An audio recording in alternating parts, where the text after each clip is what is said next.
E o Credit Suisse divulgou um relatório que afirma que menos de 9% dos brasileiros são de classe média ou alta.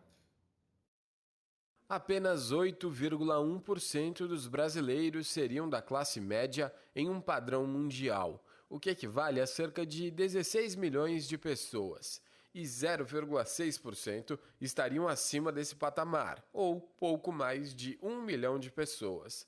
O estudo é do Credit Suisse, que diz que, para ser de classe média, o brasileiro precisa ganhar 28 mil dólares por ano. No câmbio atual, algo em torno de 109 mil reais. O relatório considera o padrão norte-americano com dólares corrigidos por paridade de poder de compra e preços de cada país, ou seja, a desvalorização do real não faz diferença para a proporção ser baixa.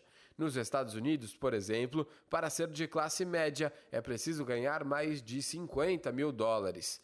Pelo padrão medido pelo banco, poucos países do mundo têm uma maioria da população na classe média ou acima disso. A Austrália lidera com mais de 80%. A Espanha tem quase 60% dos habitantes na classe média ou alta. Os Estados Unidos têm exatamente a metade da população nesse grupo. No Brasil, o total é de 8,7%. Nesse contexto, o país não está tão mal, porque fica acima de vizinhos, como a Argentina, e de outros emergentes, como a Rússia. A China tem a maior população total na classe média, são cerca de 109 milhões, mas ainda assim corresponde a uma parcela pequena, de 10,7%. O relatório, é claro, não teve foco no Brasil, mas em todo o mundo, e afirma que, pela primeira vez, a riqueza de 1% da população mundial vai ser igual à do restante, e esse número só aumenta. Sobre o Brasil, outro destaque é que, desde 2000, a renda doméstica quase triplicou, passando de 8 mil dólares para 23.400 dólares por ano. Por aqui, a desigualdade é menor do que a média mundial. Mas a ressalva é de que ela persiste, porque o país possui um padrão educativo desproporcional na visão do relatório. Outra observação é de que ainda há a presença de um forte setor informal na economia. Paula, essa matéria ela mostra em diversos momentos o Brasil numa situação boa e depois numa situação não tão boa assim. Com relação por exemplo, a desigualdade dentro do país comparado a outros, parece que aqui as coisas estão melhores, mas pelo jeito poderiam ser bem melhoradas, principalmente considerando aí o que a gente chama de classe C. Ah, com certeza. Agora, eu acho que tem uma outra observação que é importante fazer em relação a esse tipo de estudo, né? Porque quando você padroniza para o âmbito global, você está misturando realidades que são bastante diferentes, bastante distintas. E mesmo dentro de país, porque, por exemplo, vamos imaginar o ganho médio aí de 4 mil reais, por exemplo, para pessoas que vivem em São Paulo, Rio de Janeiro, comparado a quem ganha 4 mil reais por mês e que vive em Fortaleza, em Recife, em Salvador, em Vitória, em outras capitais. Aqui dentro mesmo você tem distorções muito grandes. O custo de vida em cidades como Rio e São Paulo é um custo de vida tão elevado como as principais cidades europeias. E já em outras capitais você tem um custo de vida muito baixo. Então, você fazer esse tipo de abordagem, um padrão global, para tentar entender as realidades de cada país, isso é sempre muito complicado.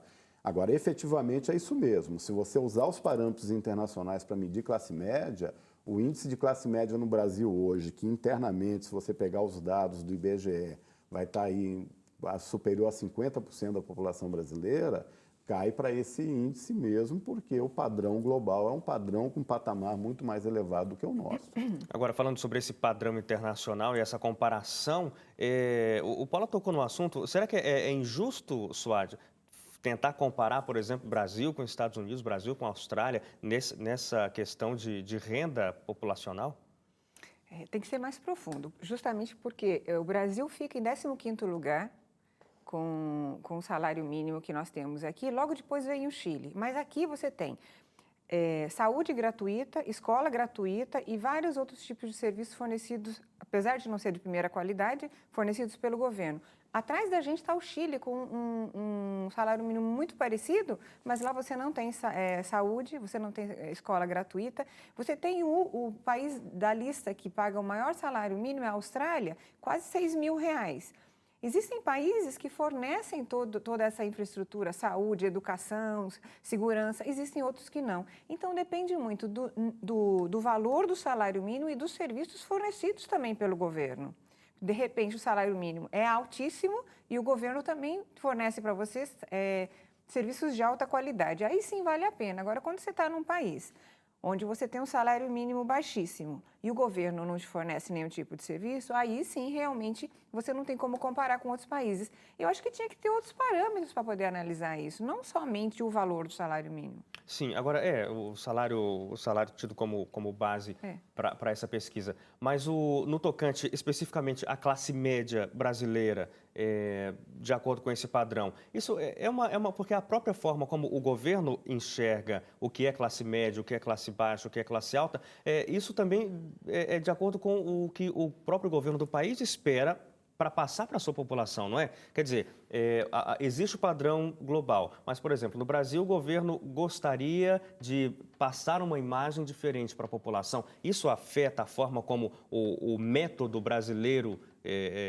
fornece essas informações? É um pouco dúbio, porque aqui no Brasil é da classe média quando a pessoa que, per capita, digamos assim, recebe de R$ 209 até R$ 1.019. Então, qual é o parâmetro para isso? E também leva-se em consideração quantos banheiros você tem em casa, quantas TVs, quantas geladeiras, se tem máquina de lavar ou não. Tem gente pelo consumo e pelos exatamente. bens. Quer dizer, mas hoje, por exemplo, nos últimos anos, como a gente teve essa facilitação de crédito, uma pessoa podia ter geladeira, TV, fogão, um monte de coisa em casa, tudo parcelado a perder de vista e se enquadraria na classe C. Exatamente. E eu acho que tem uma coisa que é importante a gente observar, é o seguinte: nós vivemos numa sociedade hoje que exige cada vez mais segmentação. E não por uma demanda da sociedade, mas por uma demanda de mercado. Então, o mercado hoje, ele segmenta, e aí nós não falamos de classe baixa, classe média, classe alta, nós falamos de segmento E, D, C, Sim. B e A, que são segmentações que vão afunilando cada vez mais o perfil de cada segmento para direcionar o produto, para direcionar a propaganda, a mídia, etc. e tal, né? Quando nós falamos de classe média do ponto de vista socioeconômico, estamos nos referindo a pessoas que têm uma determinada capacidade de consumo e, para isso, ela precisa de uma determinada quantidade de renda, né? Aí, cada país tem na sua estrutura uma metodologia para identificar o que é classe média, o que é classe alta e o que é classe baixa. Dentro dos parâmetros do próprio país.